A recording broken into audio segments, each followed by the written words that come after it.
साथियों नमस्कार, मैं हूं रजनीश और आप देख रहे हैं जन आदर्श भारत।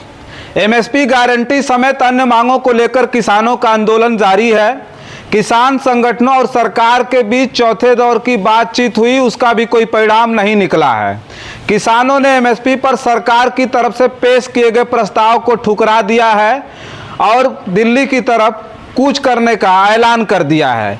इस बीच कांग्रेस नेता राहुल गांधी ने मंगलवार को कहा कि एमएसपी के लिए कानूनी गारंटी भारतीय किसानों को बजट पर बोझ नहीं बनाएगी, बल्कि यह सुनिश्चित करेगी कि वे सकल घरेलू उत्पाद की वृद्धि सहायक बने।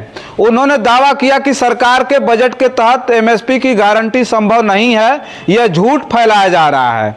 एक्स पर हिंदी में एक पोस्ट में राहुल गांधी ने दावा किया कि जब से कांग्रेस ने न्यूनतम समर्थन मूल्य यानी एमएसपी के लिए कानूनी गारंटी प्रदान करने का संकल्प लिया है, मोदी की प्रचार मशीनरी और उनके अनुकूल मीडिया ने एमएसपी पर झूठ का जाल फैलाया है। उन्होंने कहा कि यह झूठ है कि भारत सरकार के बजट में एमएसपी के लिए कानून गारंटी देना संभव नहीं है, जबकि सच्चाई यही है कि क्रिसिल के अनुसार 2022-2023 में किसानों को एमएसपी देने से किसानों पर 21,000 करोड़ रुपए का अतिरिक्त बोझ पड़ेगा।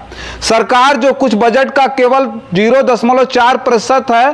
पीटीआई के अनुसार उन्होंने कहा कि जिस देश में 14 लाख करोड़ रुपए के बैंक ऋण माफ कर दिए गए हैं और 1.8 लाख करोड़ रुपए के कारपोरेट कर छूट दी गई है, वहां किसानों पर थोड़ा सा खर्च भी उन्हें परेशान क्यों कर रहा है।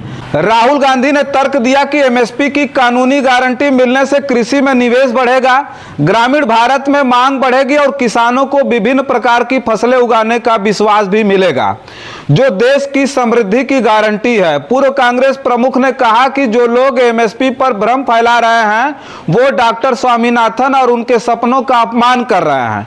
उन्होंने कहा कि एमएसपी की कानूनी गारंटी भारतीय किसानों पर बजट का बोझ नहीं डालेगी, बल्कि यह सुनिश्चित करेगी कि वे सकल घरेलू उत्पाद की वृद्धि के सहायक बने। राहुल गांधी ने भाजपा के कार्यक्रम के मोदी की एक वीडियो क्लिप भी टैग की, जिसमें वे किसानों को स्वामीनाथन फार्मूले के आधार पर उनकी फसलों के लिए मूल्य प्रदान करने के पार्टी के संकल्प के बारे में बात कर रहे थे। राहुल गांधी की टिप्पणी दिल्ली चलो आंदोलन में भाग लेने वाले किसान नेताओं द्वारा 5 साल के लिए सरकारी एजेंसियों द्वारा एमएसपी पर दालों, मक्का और कपास की खरीद के केंद्र के प्रस्ताव को खारिज करने के एक दिन बाद आई है। उन्होंने कहा कि यह किसानों के हित में नहीं है और उन्होंने घोषणा की कि वो बुधवार को राष्ट्रीय राजधानी की ओर मार्च करेंगे।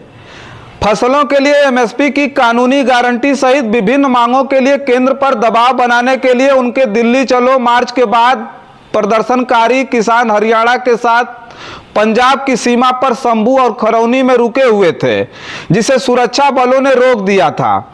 एमएसपी के लिए कानूनी गारंटी के अलावा किसान स्वामीनाथन आयोग की सिफारिशों को लागू करने, किसानों और खेत मजदूरों के लिए पेंशन, कृषि ऋण माफी, बिजली दरों में कोई बढ़ोतरी नहीं, पुलिस मामलों को वापस लेने और 2021 में पीड़ितों के लिए न्याय की मांग कर रहे हैं। साथ ही किसान लखीमपुर खीरी हिंसा, भूमि अधिग्रहण अधिनियम 2013 की बहाली और 2020-21 में पिछले आंदोलनों के दौरान मारे गए किसानों के परिजनों को मुआवजा दिए जाने की मांग पर अड़े हुए हैं। बस इस वीडियो में इतना ही। तमाम और खबरें लेकर के आपके बीच में हाजिर होंगे। तब तक के लिए आप जन आदर्श भारत पर बने रहें। बहुत बहुत धन्यवाद।